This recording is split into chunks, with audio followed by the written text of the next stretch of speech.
Buenas noches, queridos hermanos. Les saludamos con la paz del Señor. Una nueva semana para compartir con todos ustedes este estudio bíblico. Y en esta semana, pues queremos mandar también saludos a todos nuestros oyentes, a todos los hermanos que nos miran y a todos quienes nos hacen las preguntas, ¿no? Vamos saludando desde el estado de Washington, después nos preguntan y nos mandan saludos de Miami, Georgia, Indiana, aquí en California nos están viendo en Sacramento y también en San Francisco. Después tenemos hermanos que nos están viendo y les mandamos saludos, que es a los hermanos que están en Maryland, Virginia. Y también queremos mandar saludos a los hermanos de Puerto Rico y Miami. Bajando por México, llegamos también a El Salvador, Colombia, Perú, Bolivia y Uruguay. También tenemos a nuestros hermanos que nos están viendo desde Portugal, Cabo Verde, el Congo, Angola y también a los hermanos de Filipinas. Les mandamos un fuerte abrazo y aplaudimos mucho el trabajo que están haciendo los hermanos misioneros en Angola. Seguimos orando por ellos para que su trabajo sea fructífero. Asimismo, esta noche vamos a empezar teniendo un tiempo de adoración y después va a iniciar la sesión nuestro hermano Alfonso con una oración.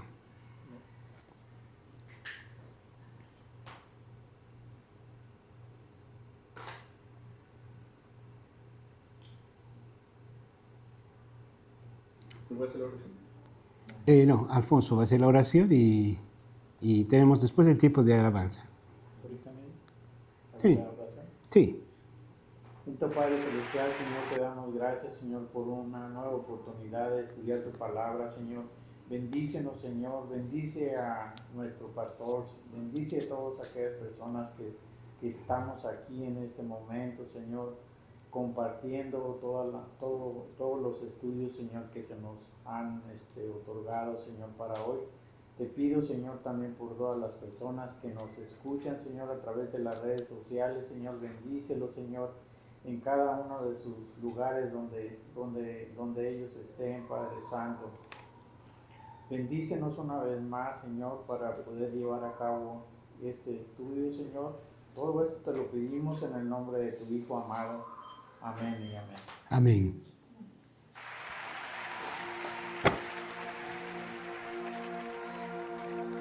Me envuelves hoy con una canción, melodía de tu amor. Cantas libertad en mi adversidad hasta que huya temor. Ya no soy un esclavo del temor, yo soy hijo de Dios. Ya no soy un esclavo del temor, yo soy hijo de Dios. Na, na, na.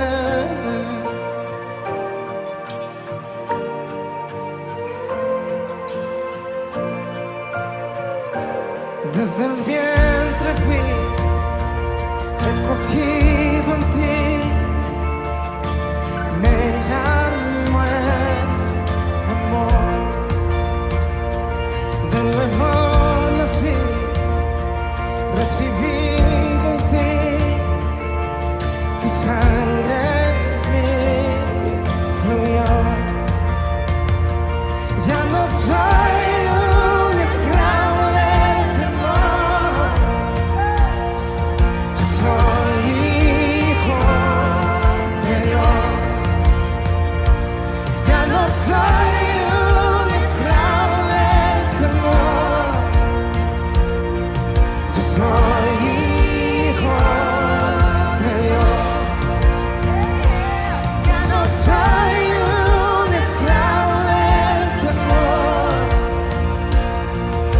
soy hijo de Dios. Ya no soy un esclavo del temor, que soy hijo de Dios. Na, na, na.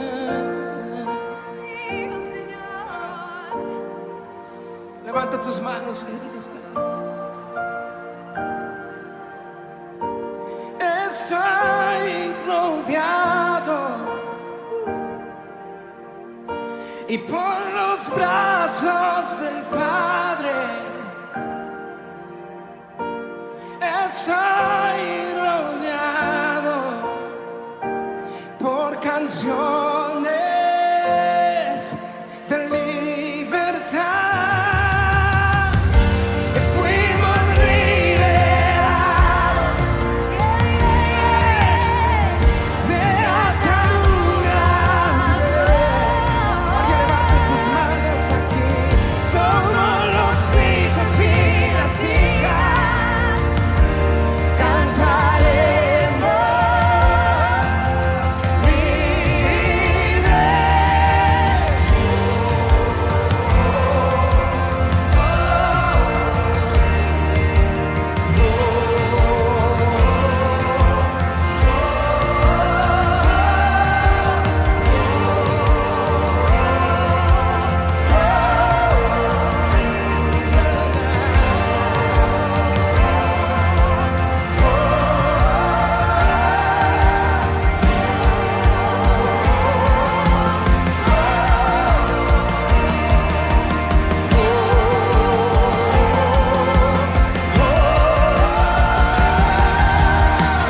abriste el mar para que yo camine.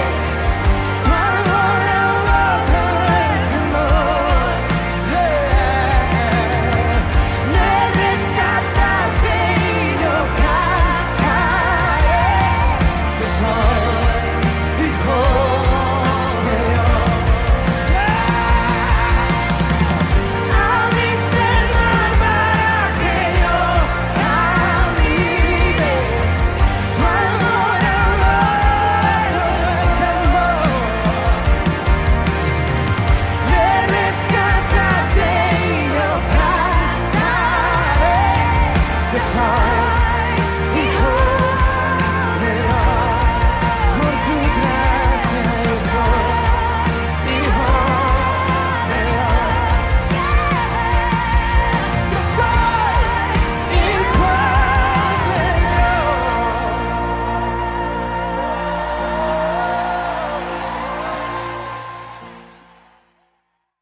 Y bien, tenemos preguntas esta semana. Tenemos seleccionadas 6 preguntas que vamos a ir contestando. La primera de las preguntas, Presten atención. Dice de la siguiente forma: ¿cómo evitaban que la disciplina dañara la reputación de la iglesia? Vuelvo a repetir: ¿cómo evitaban que la disciplina dañara la reputación de la iglesia? Se estaba dañando lo menos posible la reputación de la persona que iban a disciplinar. Si se cometía el delito que haya sido, se decía lo menos que afectara, y se trataba en privado con las personas menos posible. Muy pocas personas, para evitar chismes, argüendes y dejar en mal a la persona. Lo menos que se pudiera dañar, lo hacían con el amor de Dios para que no se prestara a más problemas. Muy bien, es eso, ¿no? O sea, cuidar la reputación de la iglesia, cuidar el buen nombre, procurar de que todo quede claro y no ser castigadora la iglesia, sino educativa, y que funcione en virtud de rearticular a la persona, de reactivarlo, de darle un sentido de corrección de manera amorosa, ¿no? Bien, muchas gracias. Una estrellita para Cleo, como siempre. Es la segunda pregunta. ¿Por qué mató Caín a Abel? Por celos, se enojó, envidia, porque Caín no recibió la corrección, no aceptó la corrección de Dios. Y el pecado, si no se controla, puede destruir las relaciones personales y también la relación con Dios. Muy bien. Una estrellita también para esmeralda. Estamos batallando por las estrellas, ¿eh? Vamos con la tercera pregunta. ¿Por qué Dios rechazó la ofrenda de Caín y aceptó la de Abel? Vuelvo a preguntar. ¿Por qué Dios rechazó la ofrenda de Caín y aceptó la de Abel? Porque Abel lo hizo con fe, con amor, por agradecimiento, y Abel lo hizo nomás por cumplir, nomás por que no dijeran que no había hecho nada. No lo hizo con ningún propósito. ¿No es al revés? Porque miró la actitud del corazón de cada uno. Y miró que la de Caín era Nomás por cumplir y la de Abel era por agradecimiento. agradecimiento, lealtad a Dios, todo amor, amor. Muy bien. Vamos con la siguiente pregunta. Esta pregunta se fue muy dividida, así que vamos por la cuarta. ¿Cuál es el castigo para Caín? Se quedó maldito y fue expulsado de la tierra y tendría que vivir como vagabundo y errante en la tierra. Y que la tierra ya no iba a dar el fruto como antes. Ahora tiene que trabajarlo y sufrir y ganárselo con el sudor de su frente. Muy bien. Vamos con la quinta pregunta. ¿Qué significado tiene la marca puesta a Caín? Pues era como una señal de protección de Dios que le puso de que no lo mataran. Entonces, a pesar de que pecamos y hacemos mal, Dios nos sigue protegiendo y pues eso fue como una protección que le puso, porque yo pienso que muchos lo quisieran matar después de lo que hizo. Entonces, Dios, sí, a pesar del mal que hizo, Dios lo seguía protegiendo. Muy bien. Vamos con la sexta pregunta. ¿Qué le pasó a Caín después de recibir la marca de Dios? Pues salió de la presencia del Señor. Y salió del Edén también, ya. O por lo menos se fue el parte del Edén. Y allí pues dicen que fundó una ciudad donde ahí pudo tener descendencia Ujú. y linaje. Así que es interesante que la marca que Dios le puso no le anuló el castigo. Ya. O sea que él simplemente fue protegido para no ser asesinado. Pero Siguió viviendo como siguió viviendo y sometido al Y juicio bajo el divino. juicio. Interesante, ¿no? Yo me pregunto si se va a arrepentir. No dice la escritura. No dice. Es un Ni misterio. cómo murió. Bien. Bueno, sigamos estudiando la palabra. Vamos con el libro de Génesis. Estamos en la página 80. Estamos a la altura del esquema. Página 80. La anterior semana terminamos con Celia, ¿no? Pues hoy día empezamos con el árbol. ¿Sí? ¿Correcto? En la página 80. Sí. El siguiente. De su esquema, siguiente. Bien, Génesis 12:14. Llamado de Abraham, promesa y vida de peregrino. El capítulo 12 de Génesis marca el comienzo de una nueva etapa en la historia de la humanidad, el inicio del pueblo de la promesa. Si los 11 primeros capítulos muestran la universalidad del pecado y la dispersión de las naciones, en Abraham comienza el camino de la restauración por medio de una elección divina gratuita y una alianza orientada a la bendición de todas las familias de la tierra.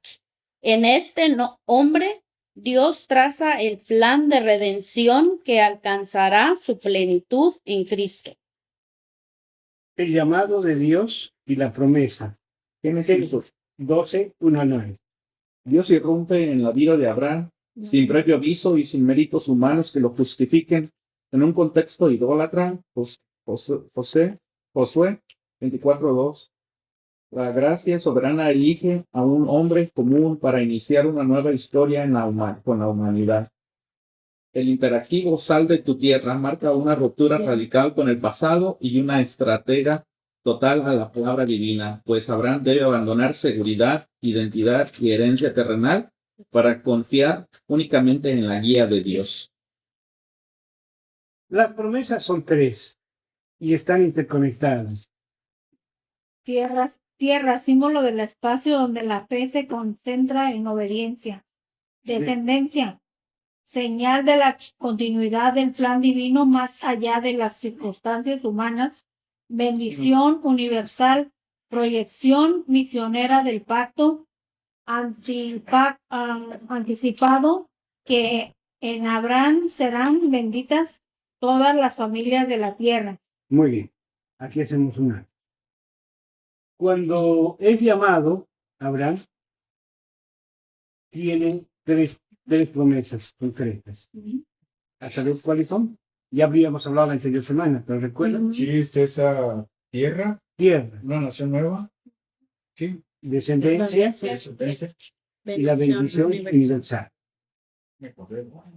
Muy bien. Seguimos. No. Cuando Abraham Cuando Abraham responde con fe y obedece, comienza su vida como peregrino, caminando hacia una tierra que todavía no conoce, pero que Dios ya le ha dado en promesa. La construcción de altares marca el inicio de su vida cultural. El altar es signo de reconocimiento, adoración y dependencia. Ahí donde pone tienda, pone también altar, uniendo vida cotidiana y adoración. En este sentido, Abraham inaugura el modelo del creyente que camina con fe y no por vista. Muy bien. Vamos a buscar en nuestras Biblias el libro de Génesis. Vamos a leer del 12, del 1 al 9.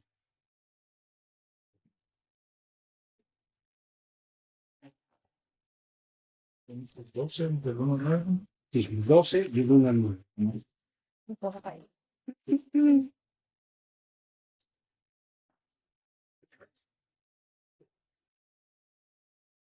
Del 1 al 5, por favor, ¿no? Habló Jehová a Moisés y Aarón en la tierra de Egipto. Génesis 12. Del 1 Perdón, Éxodo. I'm sorry. Lo siento, me adelanté.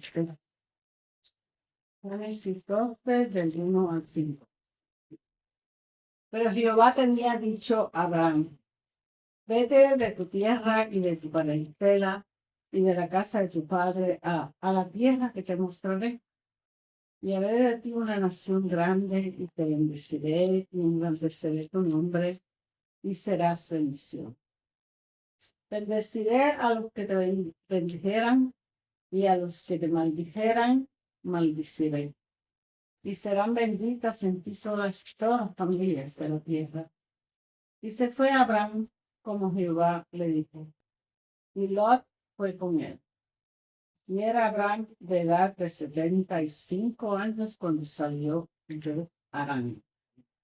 Tomó pues Abraham a Sarai, su mujer, y a Lot, hijo de su hermano, y todos sus bienes que habían ganado, y las personas que habían adquirido en Harán, y salieron para ir a la tierra de Canaán, llegaron. Alfonso, el 6 al 9, por favor. Pasó Abraham por aquella tierra hasta el lugar de Siquem, hasta hasta el encino, hasta el encino de More. es que no, De More. esta letra muy pequeñita, la verdad. A ver, vamos a ver.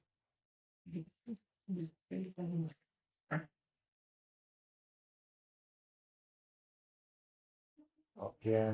Y pasó Abraham por aquella tierra hasta el lugar de Siquem, hasta el encino de Moré. Y el cananeo estaba entonces en la tierra. Y apareció Jehová a Abraham y le dijo, a tu descendencia daré esta tierra. Y edificó allí un altar a Jehová, quien le había aparecido. Luego se pasó de allí a un monte al oriente de Betel y plantó su tienda teniendo a Betel al occidente y ahí al oriente, y edificó allí al altar a Jehová e invocó el nombre de Jehová. Y Abraham partió de allí caminando y yendo hacia el Negev. Muy bien. Así es bien, ¿no? Bien. Existen bendiciones, ¿no? Con las que se han iniciado. Tenemos unas pruebas iniciales de fe del 12, 10 al 20. 12, 10 al 20. Entonces, del 10 al 15, por favor, Esmeralda. Génesis 12, 10 y 20. Hubo entonces hambre en la tierra y descendió Abraham a Egipto para morar allá, porque era grande el hambre en la tierra. Y aconteció que cuando estaba para entrar en Egipto, dijo a Sarai su mujer, He aquí, ahora conozco que eres mujer de hermoso aspecto, y cuando te vean los egipcios dirán, su mujer es, y me matarán a mí, y a ti te reservarán la vida. Ahora pues di que eres mi hermana, para que me vaya bien por causa tuya, y viva mi alma por causa de ti. Y aconteció que cuando entró Abraham en Egipto, los egipcios vieron que la mujer era hermosa en gran manera. También la vieron los príncipes de Faraón y la alabaron delante de él, y fue llevada la mujer a casa de Faraón. 16 al 20. Sí, gracias a ella trataron muy bien a Abraham. Le dieron ovejas, vacas, esclavos y esclavas, asnos y asnas, y también camellos. Pero por causa de Sarai, la esposa de Abraham, el Señor castigó al faraón y su familia con grandes plagas. Entonces el faraón llamó a Abraham y le dijo, ¿qué has hecho? ¿Por qué no me dijiste que era tu esposa? ¿Por qué dijiste que era tu hermana? Así que yo la tomé por esposa. Aquí está tu esposa, tómala y vete. Y el faraón ordenó a sus hombres que expulsaran a Abraham y a su esposa junto con todos sus bienes. Muy bien. Estamos en la página 81. Pruebas iniciales de la fe.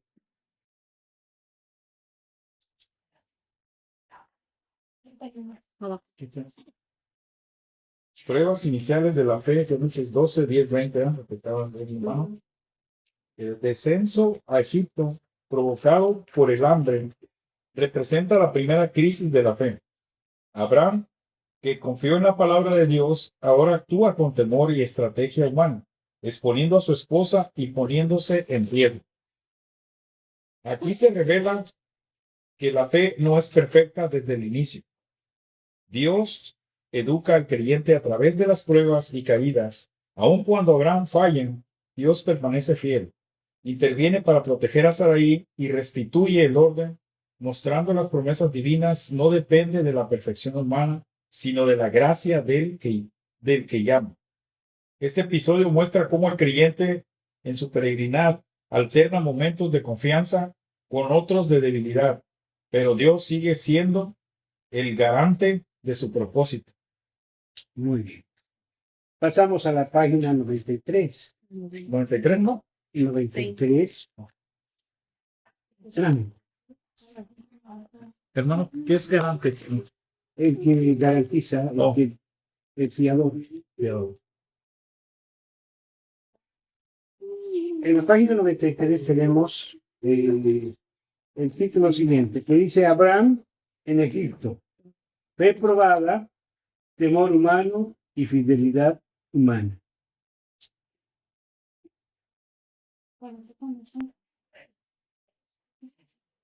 Página 93. Entonces, dice introducción. Sí, Introducción. El relato de Abraham en Egipto en Génesis 12, del 10 al 20. Abraham en Egipto, hubo entonces hambre en la tierra, y descendió Abraham a Egipto para morar allá, porque era grande el hambre en la tierra.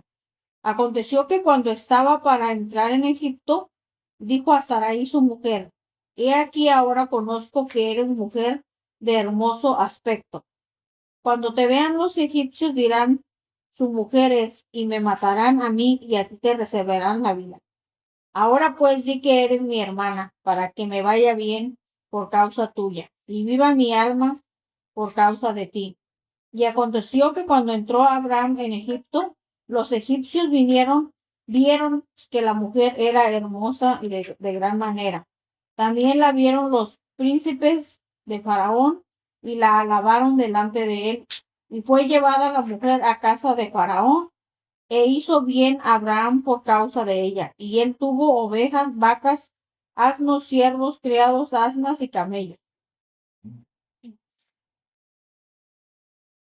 Mas Jehová hirió a Faraón y a su casa con grandes plagas por causa de Sarai, mujer de Abraham. Entonces Faraón llamó a Abraham y dijo, ¿qué es esto que has hecho conmigo? ¿Por qué no me declaraste que era tu mujer?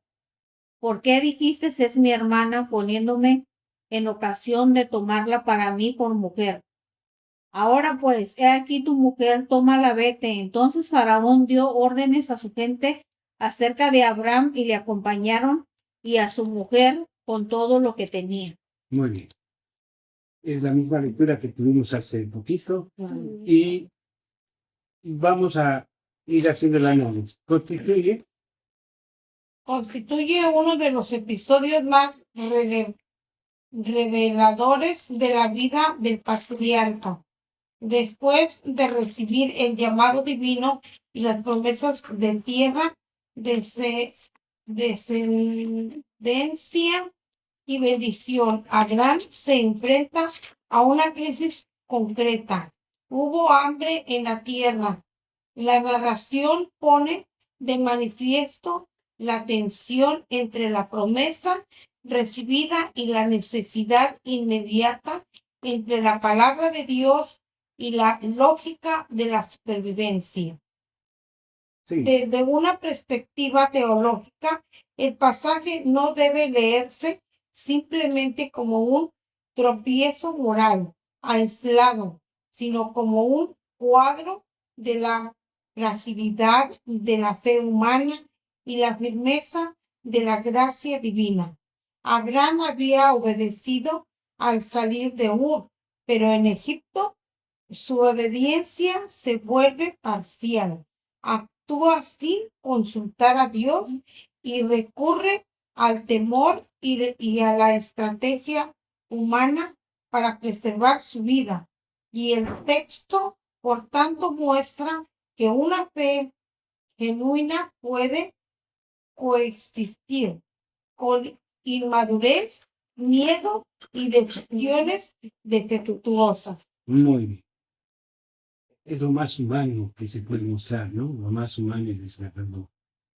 De que puede ser una persona con mucha fe, con un alto grado de fe, pero que dentro de su carácter llega a ser una persona inmadura, a pesar de su fe, a pesar de que puede resolver desde la perspectiva más humana, ¿no? Con miedos, con temores.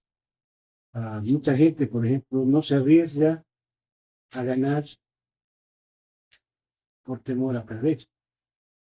Que no gana. Que no arriesga, no gana. ¿No? Entonces, ese sería el problema.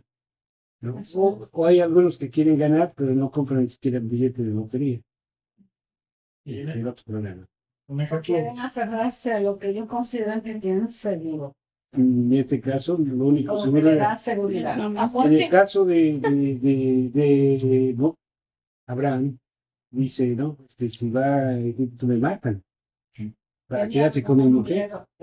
tenía un miedo bien fundado. Bueno, lo que me llama la atención, perdón, cuando dice que gracias a su mujer, dice, que ellos, o sea, yo, gracias, ¿ves? Está diciendo que le regalaron.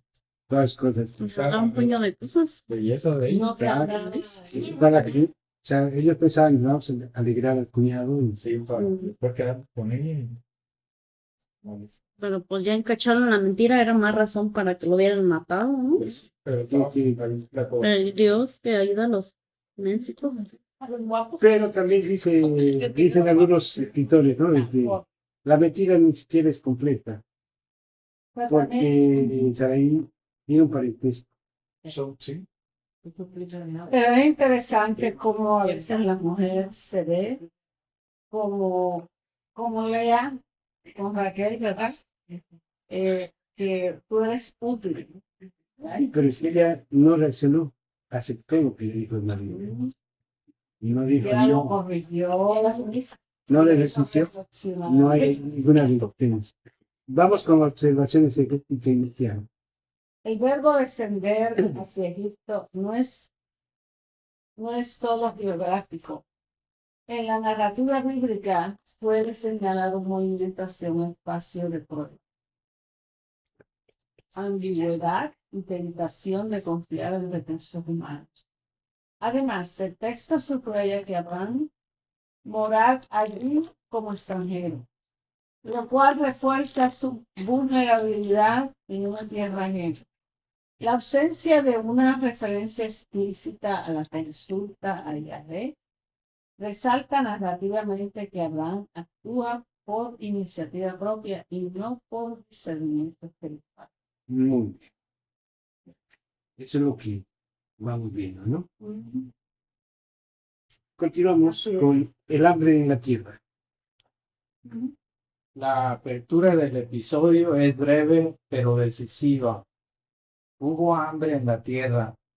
El lector debe notar que la crisis no surge porque Abraham haya desobedecido previamente, sino precisamente cuando ya se encuentra en la tierra prometida. Esto introduce una paradoja teológica importante. Estar en el lugar de la promesa no exime de la prueba. La hambruna obliga a Abraham a enfrentarse a una pregunta de fondo. ¿Se sostendrá la promesa de Dios cuando la realidad visible parece contradecirla? En otras palabras, el hombre se convierte en un escenario de prueba de fe. El texto no indica que Abraham haya esperado en el Señor, sino que tomó la decisión de bajar a Egipto para residir ahí, lo que sugiere una solución pragmática a una crisis que requería discernimiento espiritual.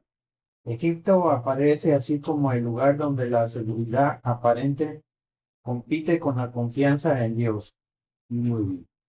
O sea, que ya se va viendo desde más antes, ¿no? Como Egipto es el lugar que para muchos en Latinoamérica es el norte, ¿no? En Donde Latinoamérica la tierra la crisis da y todos miramos hacia el norte leche y miel. para migrar, ¿no es cierto? Pero no, Entonces, se equivocó.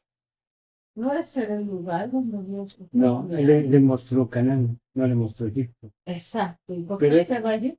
Porque Por la- Egipto, Por la prosperidad, no. o sea, Sí, por la Se va a prosperidad. quedar primero, ¿no? sí. Y luego de ahí se va a Egipto por lo Ujú. Porque allí podía prosperar.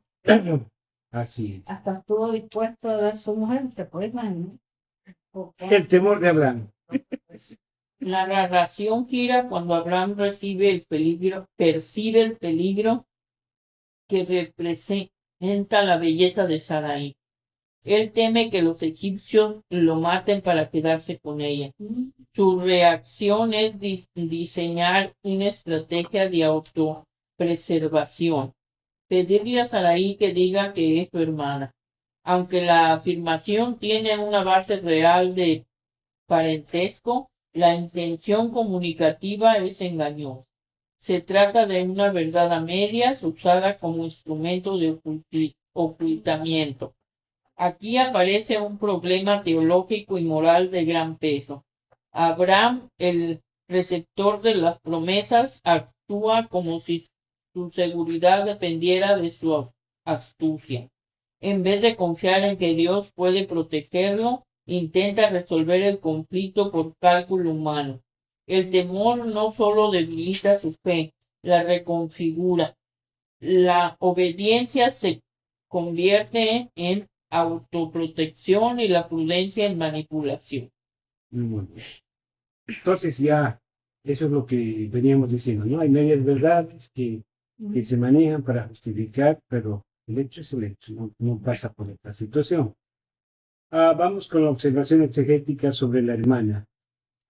El texto no presenta la declaración de Abraham como una mentira absoluta, sino como una formulación ambigua que oculta la verdad principal.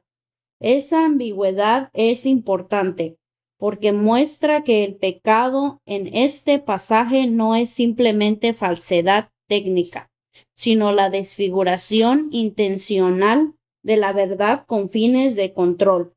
En términos narrativos, Abraham no niega del todo el vínculo familiar, pero sí oculta el vínculo matrimonial, lo cual expone a Sarai y salva a Abraham a costa de ella.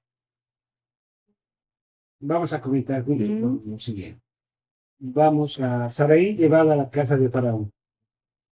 La estrategia fracasa en el nivel moral y relación. Cuando los egipcios observan a Sarai, ella es llevada a la casa de Faraón. El regalo es obvio, pero la implicación es seria. Sarai queda en una posición vulnerable extrema. Lo que Abraham pretendía evitar termina intensificándose. Desde una perspectiva narrativa, este momento exhibe la ironía del pecado. La maniobra diseñada para protegerse termina poniendo en riesgo precisamente aquello que debías resguardar. Abraham, que había sido llamado para ser de bendición, se convierte en el factor de peligro para su esposa. El peso del episodio no radica solo en la apariencia de su supervivencia, sino en la exposición con la promesa de una amenaza real. Muy bien. Vamos con la observación teológica. Sarai no es un personaje secundario en la historia. Es portadora de una línea promesada. Por eso, comprometer su integridad es comprometer el proyecto de descendencia que Dios había anunciado a Abraham. El texto, por tanto, muestra que el pecado del patriarca no es privado, sino que toca la continuidad de la promesa y la vida de la familia del pacto. Muy bien. Entonces, ahí ahora hacemos la explicación. Encontramos en un contexto de medias verdades. ¿Sí? Normalmente cuando hay una acción de pecado, el ser humano busca el amor. Busca que amortigue la caída más suave, ¿no es cierto? De ahí que las famosas mentiritas blancas y los pecados veniales, ¿no es cierto? ¿Han escuchado de estas frases? ¿No? Estos son pecados veniales y estos son pecados cardinales, ¿no? Sí, exacto. Entonces, esas son las motivaciones que le ponen en la vida. Sin embargo, lo que Dios nos está mostrando que no es tal. O es una cosa o es otra cosa. Que ocultes para motivar el hecho de que ella era la esposa. Estás ocultando la parte fundamental que es el matrimonio. Es decir, pudo haber sido su media hermana. Pero más importante que eso es que era su esposa. ¿No? Ahora también, si juzgáramos desde este contexto actual, diríamos, ¿cómo con su media hermana? Su incesto. ¿Cierto? O sea, todo es de acuerdo al contexto en el que vive y se va manejando. Entonces, lo que lo que el autor ha tratado de poner en manifiesto es de que desde un principio el ser humano busca siempre palancas para suavizar las cosas, para mostrarle que Esa fue la excusa, ¿no? Que dio a Abraham cuando le preguntó al faraón. Le dijo, ¿pero qué le dijiste que era tu hermana? Y pues no dije mentiras, no es mi hermana, es mi media hermana, pero, ¿sí, no? Pues sí, no sé, es lo que está hablando. Y otra cosa interesante es que lo que está comentando que era para la línea del pacto que tenían con Dios la mujer. O sea, no podría comprometer en algo que Dios le había dado para su descendencia, ¿me entiendes? O sea, que jugó como quien dice, con la promesa que Dios le había dado. Vamos, pues. bueno, ahora veamos qué es la intervención de Dios. Vamos, la intervención de Dios. La intervención divina en el centro de esperanza del relato. Jehová hirió a Faraón y a su casa con grandes plagas por causa de Sarai. El verbo y el efecto revelan que Dios no permanece pasivo frente al error de Abraham. Aunque el patriarca actuó por temor, Dios actúa por fidelidad. Esto es crucial. El Señor protege a Sarai, no porque Abraham haya obrado correctamente, sino porque él ha decidido preservar el curso de su promesa. La fidelidad divina antecede y sostiene la fragilidad humana. El pacto no descansa en la estabilidad moral de Abraham, sino en el compromiso soberano de Dios. Faraón, al descubrir la situación, reprende a Abraham y lo despide de Egipto con todo lo que posee. La escena es humillante. El hombre llamado por Dios a ser una fuente de bendición es corregido por un rey extranjero. Literariamente, el pasaje invierte la expectativa de honor patriarcal y subraya el testimonio negativo generado por la conducta de Abraham. ¿Se imaginan? Ese patriarca que debería ser un ejemplo es corregido por un impío. Quería ayudarle a Dios. Bueno, Hermano, es terrible, ¿eh? perdón, que me llama mucho la atención, está muy interesante esto, que cómo Dios ¿cómo se dice? En su divinidad, en su amor, cómo restaura y restablece los errores, parte de él, y pelea por él, ¿me entiendes? Y es algo, pues, hermoso, pues, de que Dios protege a aquella persona que, aunque tenga errores, pues, en este caso, pero él está mostrando la manera de que él pelea por él y el amor que tiene, pues, su pueblo. Bien. Vamos con las consecuencias de la obediencia parcial. Puso en riesgo a Sarai. La consecuencia más visible es el peligro real al que Sarai fue expuesta. La decisión de hablar no fue un error meramente personal. Afectó a la mujer elegida para participar en el cumplimiento de la promesa. La obediencia parcial siempre tiene un costo colateral, daños que pueden causarse a víctimas colaterales en diferentes circunstancias. Alguien más termina cargando con las consecuencias de mi temor. Muy bien.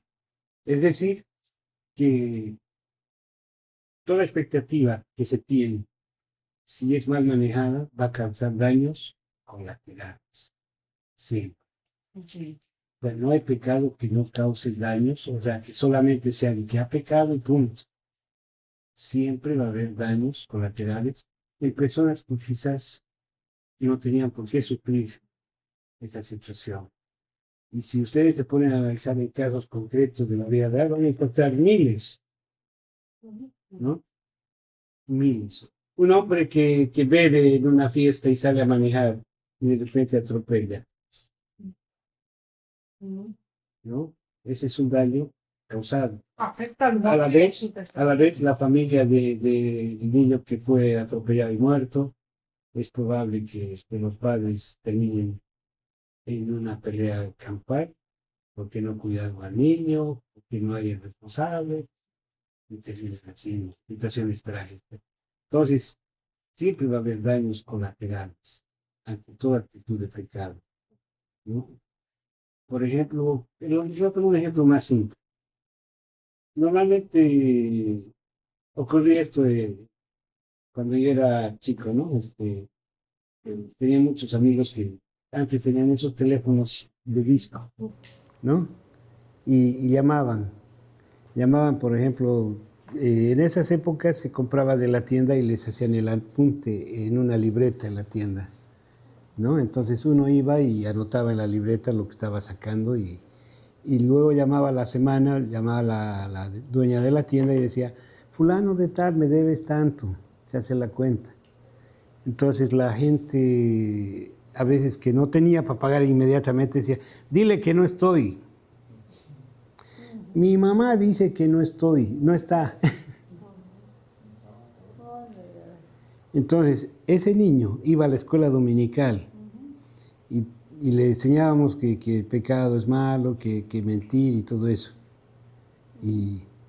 Pero esa era una mentirita blanca, dice la hermana, ¿no? ¿Y qué ejemplo el niño está recibiendo? De que mentir es provechoso para algunas circunstancias. No va a analizar, como niño, no va a analizar si está bien o mal, si era mentirita blanca o no. Va a analizar y decir, no, pues si mi mamá me enseñaba a decir que no estaba cuando yo era niño, estando ella ahí. Entonces, va a ver que ser práctico es mejor que ser honesto, ¿no? Entonces, como cuando a veces uno va a comprar y se equivoca al pagar, y de repente hay personas, ¿no?, que agarran y te dicen, se equivocó, me ha dado de más. Son muy pocos los casos de las personas que hacen eso. La mayor parte de la gente, ya, lo guardan como algo natural. Error de que es culpa de él. Se pone a pensar uno así como diciendo, no es mi culpa, no es mi pecado, ¿no? Pero, Sí. se da Y se da un lavaje emocional. Dice, qué pena, no se dio cuenta de su problema. ¿No? Entonces, pero sí hay personas que, no, señora, se equivocó, me ha dado $5 de más. Pero son menos los que hacen eso y más son los que no. Entonces, lo que nos está mostrando es que no se puede relativizar el mal. El mal que se hace o que se dice o se pronuncia es mal, sigue siendo mal. Chico, grande, mediano, va a traer consecuencias colaterales. Va a haber víctimas colaterales. Y la víctima colateral de esa mentira fue el faraón, porque le vinieron plagas. Claro, es una víctima colateral de la mentira. arrastró todo su pueblo. Y por eso es que agarraron, no, nosotros no vamos a Es querer. interesante que todavía, a pesar de estas circunstancias y la manera en que Abraham respondió a ellas, todavía Dios está en control. Primero de la promesa que le hizo Abraham y de saber que él todavía interviene. O sea, que no es un observador pasivo. Muy bien. Continuamos entonces con el texto. La lectura dice, produjo ganancia externa, pero pérdidas internas. Abraham salió con bienes materiales. Y el texto menciona su incremento en riqueza. Sin embargo, la ganancia material no resuelve el daño espiritual. En el mundo bíblico, la prosperidad no es necesariamente señal de aprobación divina. Aquí el enriquecimiento externo convive con una pérdida de integridad y una corrección pública. Es lo que vamos diciendo, ¿no? Que si bien le produjo ganancia material, le produjo pérdida del respeto, de ser el patriarca venerable, respetable y todo eso, ¿no?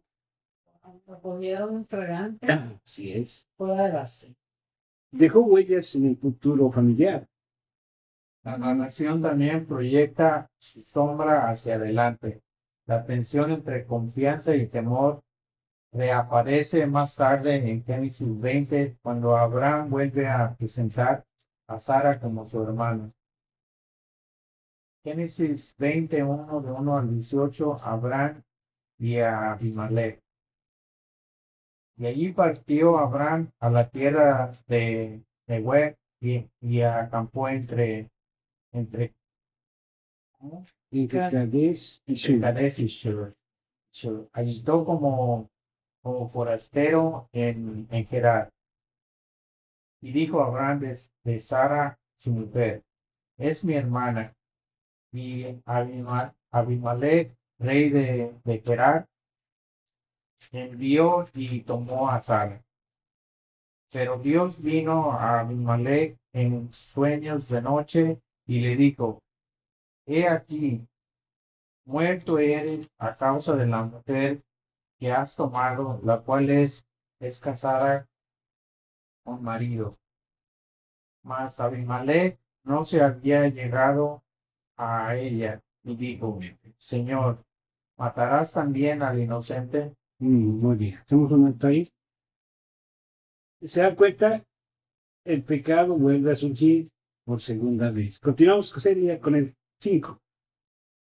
No me dijo él, es mi hermana, y ella también dijo, es mi hermano.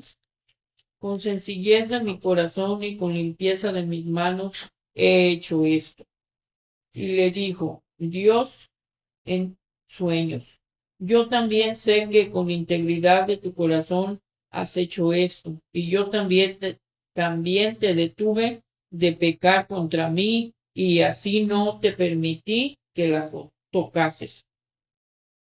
Ahora, pues, devuelve la mujer a su marido, porque es profeta, y orará por ti y vivirás. Y si no la devolvieres, sabe que de cierto morirás tú y todos los tuyos.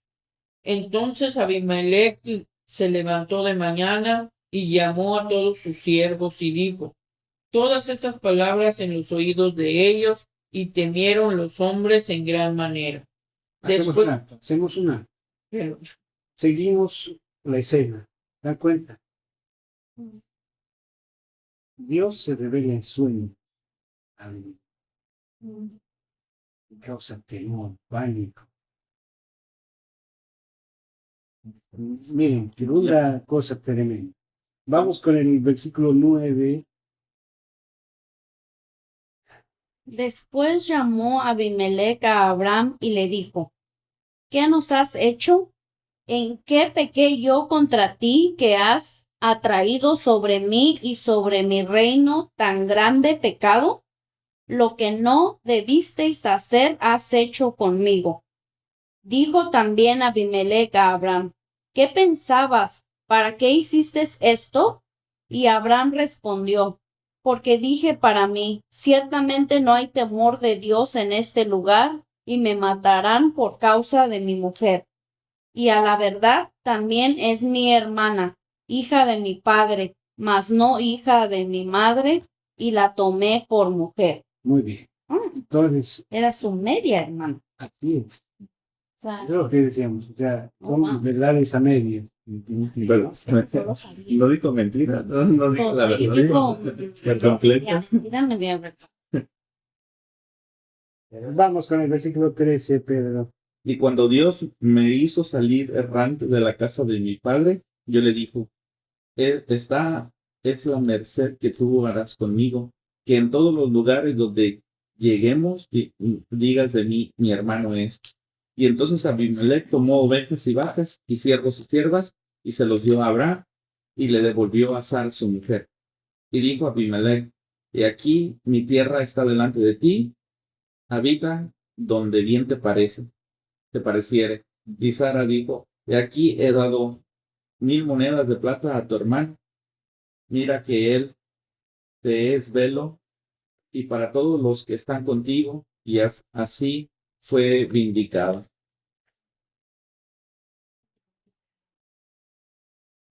Entonces Abraham oró a Dios, y Dios sanó a Abimelech y a su mujer, y a sus siervas, y tuvieron hijos, porque Jehová había cerrado completamente toda matriz de la casa de Abimelech a causa de Sara, mujer de Abraham. Esto sugiere que las decisiones no tratadas tienden a repetirse.